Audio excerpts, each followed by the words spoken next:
अस्सलाम वालेकुम मेरे प्यारे दोस्तों, मैं आपका भरपूर स्वागत करती हूँ स्टडी धावक में। आज हम लोगों को देखना है धाराओं का महत्व।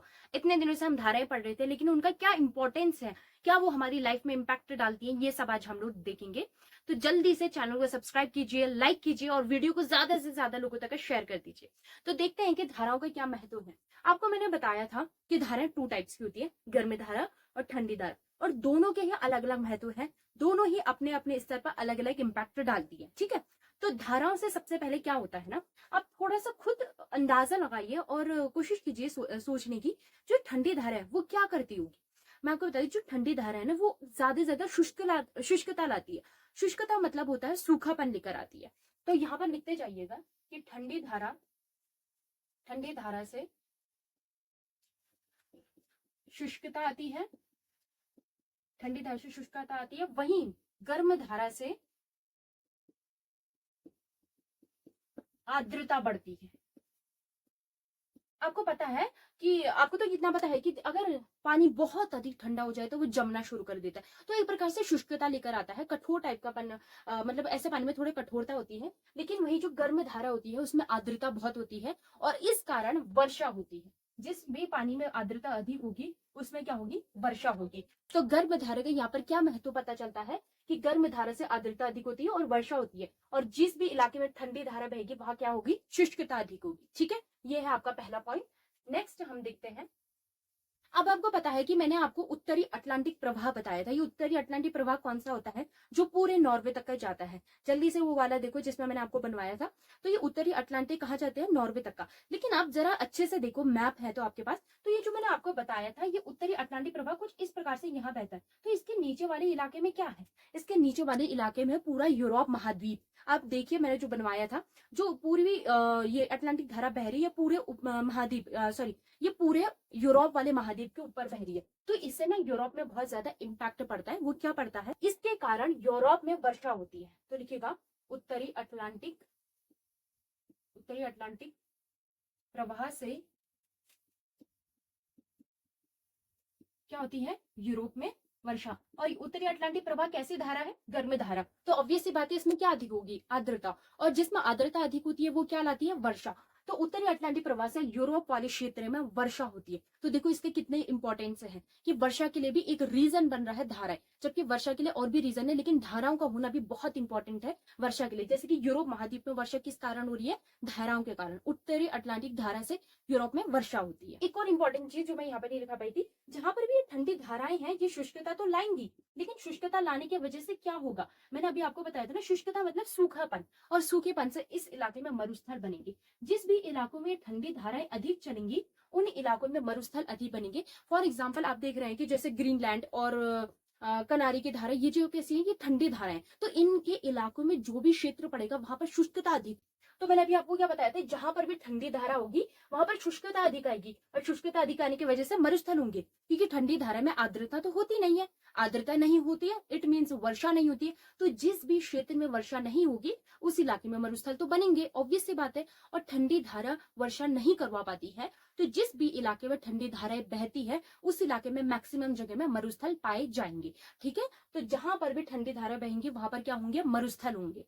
और उसी के साथ साथ ये जो ठंडी धाराएं हैं ये अपने साथ ना हिमशैल लेकर आती है। हिमशैल, हिमशैल का मतलब क्या होता है, जो हिमालय, हिम मतलब कि हिम को आप एज अ ठंडा बर्फ समझ लीजिए, बर्फ के टुकड़े लेकर आती है। जब भी ये धाराएं लगातार अपने साथ चलती है, जैसे कि आप ग्रीनलैंड वाले इलाके में देखिए, तो ये जो ग्रीनलैंड का धारा है उसके ऊपर क्या पड़ता है, अंटार्कटिका पड़ता है। तो अभी कभी आपने देखा होगा, तो जो जो समुंदर है, समुद्र पूरी तरह ठंडा तो उसमें बर्फ के छोटे छोटे टुकड़े नजर आएंगे, मतलब वो पूरे तरीके से चट्टान लगते हैं बर्फ के। तो ये अपने साथ साथ क्या भी लेकर चलते हैं, ठंडी धाराएं अपने साथ बर्फ के टुकड़े लेकर चलते हैं।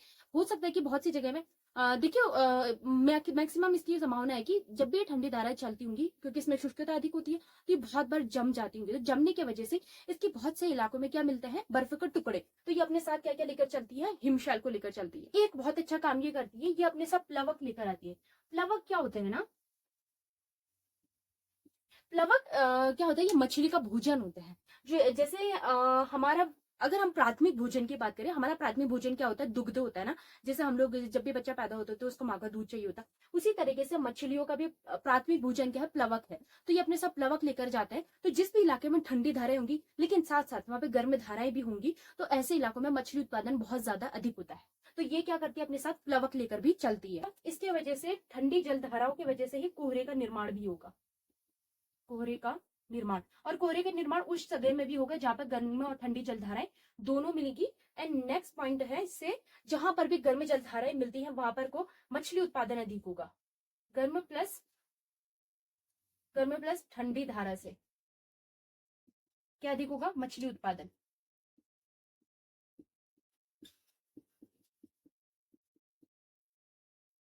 और जो गर्म जलधारा है, अब गर्म जलधारा क्या करेगी थोड़ा समझिएगा। जैसे उत्तरी अटलांटिक प्रवाह पूरे नॉर्वे वाले क्षेत्र में जाता है, तो मैंने आपको बताया था कि ये गर्म धारा है। तो गर्म धारा क्या है? जल्दी बर्फों को पिघला देती है। गर्म, क्योंकि वो गर्म है, ऑब्वियस सी बात है। और नॉर्वे वाला क्षेत्र कैसा है? बर्फीला क्षेत्र है। तो जब भी ये इस क्षेत्र में जाती है तो ये बर्फों को पिघला देती है, जिसकी वजह से जो बंदरगाह होते हैं वो बर्फ मुक्त रहते हैं। तो लिखिएगा 6-7, गर्म धारा बर्फ को पिघला देती, पिघला देगी, जिससे क्या होंगे? बंदरगाह बर्फ मुक्त। जिसके लिए आप एग्जाम्पल में लिख सकते हैं उत्तरी अटलांटिक प्रवाह, जो कि नॉर्वे के क्षेत्रों को बर्फ मुक्त रखती है। ठीक है, तो ये बहुत ज्यादा इंपॉर्टेंट है। उसके अलावा अगर हम धाराओं की इंपॉर्टेंस की बात करें ना, देखिए कि जहां पे ठंडी जलधारा और गर्म मिलेगी वहां मछली उत्पादन होगा। और मछली उत्पादन होगा तो इससे किसको फायदा होगा? जिस क्षेत्र में मछली उत्पादन होगा उस क्षेत्र की इकोनॉमी बूस्ट होगी। इससे लोगों का रोजगार बढ़ेगा, इकोनॉमी बढ़ेगी, लोगों के पास पैसा आ पाएगा। ठीक है, तो एक तो ये इंपॉर्टेंस है। दूसरा, ये मछलियों के लिए प्लवक लेकर आते हैं। अब जिस भी क्षेत्र में प्लवक अधिक होगा, मछलियां भी उस क्षेत्र में अधिक होगी, इससे भी इकोनॉमी बढ़ेगी। दूसरा, मछली उत्पादन अधिक हो पाएगा, और साथ ही जलीय जीवन भी सुरक्षित महफूज होगा।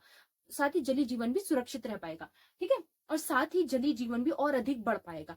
तो और साथ ही और मैंने आपको बताया कि ये बंदरगाह बर्फ मुक्त रखता है। तो बंदरगाह बर्फ मुक्त होने से क्या फायदा होगा? कि व्यापार अच्छे से हो पाएगा, व्यापार में कोई भी प्रकार की बाधाएं नहीं आ पाएंगी, परेशानियां नहीं हो पाएंगी। तो इसका अगर एक ही चीज से देखो तो दूसरा महत्व भी अलग तरीके से निकल कर आता है। तो धाराओं का होना बहुत ज्यादा इंपॉर्टेंट है। ठीक है, तो यहीं पे हमारा कंप्लीट होता है धारा। ये फटाफट से इसकी स्क्रीनशॉट लीजिए। तो यहीं पे हमारा कंप्लीट होता पूरा धारा वाला चैप्टर। अब हम लोग देखेंगे हिस्ट्री, देखेंगे या देखते हैं कि क्या करते हैं। आप मुझे कमेंट में जरूर बताइए कि इसके बाद हम क्या लेकर आए। मैं कहूंगी कि बहुत जल्दी आप लोगों के लिए डाउट सेशन लेकर आऊं, लाइव डाउट सेशन। बट आप लोग बहुत कम जुड़ते हैं और साथ ही कोई डाउट भी नहीं पूछते हैं। अगर आप लोग सच में जुड़ना चाहेंगे और अपने क्वेश्चन पूछना चाहेंगे तब ही मैं डाउट सेशन लाऊंगी। और कोशिश करूंगी कि इस बीच में क्वेश्चन आंसर का भी एक सेशन लाऊं, लेकिन इस बीच में ज्यादा क्लासेस नहीं कर पाऊंगी, थोड़ा बहुत गैप हो जाएगा। एक्चुअली मुझे कुछ जरूरी काम है, तो मैं शायद मे बी मैं एक एक दो दिन छोड़कर ही क्लासेस अपलोड कर पाऊंगी। तो आप प्लीज थोड़ा सा मैनेज कर लीजिएगा। इस बीच आप रिवीजन कीजिए जो मैंने पढ़ाया है। बाकी आपको क्लासेस कैसी लग रही है जरूर कमेंट में बताएं, और इसे ज्यादा से ज्यादा शेयर करें, सब्सक्राइब करें, लाइक करना ना भूलें, और टेलीग्राम से भी जरूर जुड़ जाएं। मिलते हैं नेक्स्ट क्लास में, तब तक के लिए अल्लाह हाफिज।